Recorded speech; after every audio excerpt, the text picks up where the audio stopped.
అదే RTV app వార్తల్ని క్షణాల్లో చదివే అవకాశం ఉంటుంది. ఒక న్యూస్ పేపర్, ఒక టెలివిజన్ ఛానల్ మీ చేతుల్లో ఎప్పుడూ ఉంటాయి. నర్సాపేట పట్టణంలో పల్నాడు జిల్లా ముఖద్వారంలో మరి రేపు జరగబోయే వన మహోత్సవానికి మన ప్రీతం నేత నారా చంద్రబాబు నాయుడు గారు ముఖ్యమంత్రి గారు, అదేవిధంగా మన ప్రీతం నేత ఉప ముఖ్యమంత్రి గారు పవన్ కళ్యాణ్ గారు రేపు ఉదయం 10 గంటలకు వన మహోత్సవం రాబోతున్నారు. ఈ కార్యక్రమాన్ని వెనుకొండ రోడ్లో నర్సాపేటలో మన జేఎన్టీ కాలేజీ దగ్గర ఏర్పాటు చేయడం జరిగింది. ఈ కార్యక్రమానికి వేలాదిగా ప్రజలు పాల్గొని దీన్ని విజయవంతం చేయాలని కోరుకుంటున్నాము. అదేవిధంగా జనసేన, టీడీపీ, బీజేపీ నాయకులు, కార్యకర్తలు, వీర మహిళలు, మహాశక్తి మహిళలు అందరూ కూడా ఈ కార్యక్రమం హాజరై దిగ్విజయం చేయాలని కోరుకుంటూ ఉన్నాము. అదేవిధంగా ఇవాళ నేషనల్ స్పోర్ట్స్ డే ఈ కార్యక్రమాన్ని కూడా ఉదయం చేయడం జరిగింది. అదేవిధంగా తెలుగు భాష దినోత్సవం కూడా ఇవాళ చేయడం జరిగింది. కాబట్టి ఇవాళ అందరూ కూడా మరి ఆంధ్రదేశంలో ఈ కార్యక్రమాలు అందరూ కూడా దగ్గర నుండి చేయడం జరిగింది.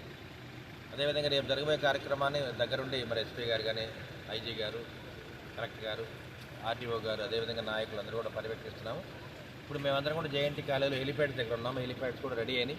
ఒకటి చంద్రబాబు నాయుడు గారు ముఖ్యమంత్రి గారికి, ఇంకోటి ఏమో పవన్ కళ్యాణ్ గారు ఉప ముఖ్యమంత్రి గారు రెడీ చేయడం జరిగింది. ఈ కార్యక్రమాన్ని ఇక్కడ నాయకులు, కలెక్టర్ గారు, ఎస్పీ అందరూ కూడా పర్యవేక్షణ చేస్తూ ఉన్నారు.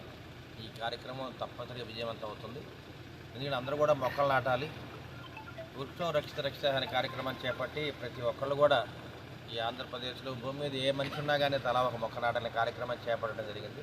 ఈ కార్యక్రమం ఆనరబుల్ సీఎం గారు మరియు డిప్యూటీ సీఎం గారి ప్రోగ్రాం సంబంధించి ఏర్పాట్లన్నీ కూడా చేయడం జరుగుతుందండి.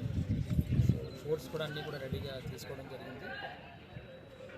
ఎక్కడ ఎటువంటి ఇబ్బందులు లేకుండా, ట్రాఫిక్ కూడా ఎటువంటి అంతరాయం లేకుండా అన్ని ఏర్పాట్లు చేయడం జరిగింది. ప్రజలను కూడా ప్రశాంతంగా వచ్చి ప్రోగ్రామ్ని వాళ్ళు ఏదైతే ఉందో అది చేయడం అటెండ్ అవుతారని చెప్పేసి అనుకుంటున్నాను. సుమారుగా పోలీస్ ఫోర్స్ అంతా కూడా రిపోర్ట్ అవుతున్నారు. ఆల్మోస్ట్ అన్నీ కూడా ప్రాపర్గానే ఉన్నాయి. అండ్ 600 వరకు సిబ్బంది ఉంటారు.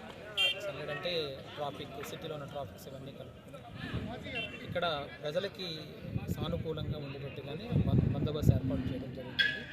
ప్రజలకు ఎటువంటి ఇబ్బంది లేకుండా సానుకూల వాతావరణంలో ప్రోగ్రామ్ జరిగే విధంగా మాత్రమే బందోబస్తు చేయడం. మరిన్ని వీడియోస్ కోసం ఛానల్ ని సబ్స్క్రైబ్ చేయండి. లేటెస్ట్ అప్డేట్స్ కోసం వాట్సాప్ ఛానల్ ని ఫాలో చేయండి.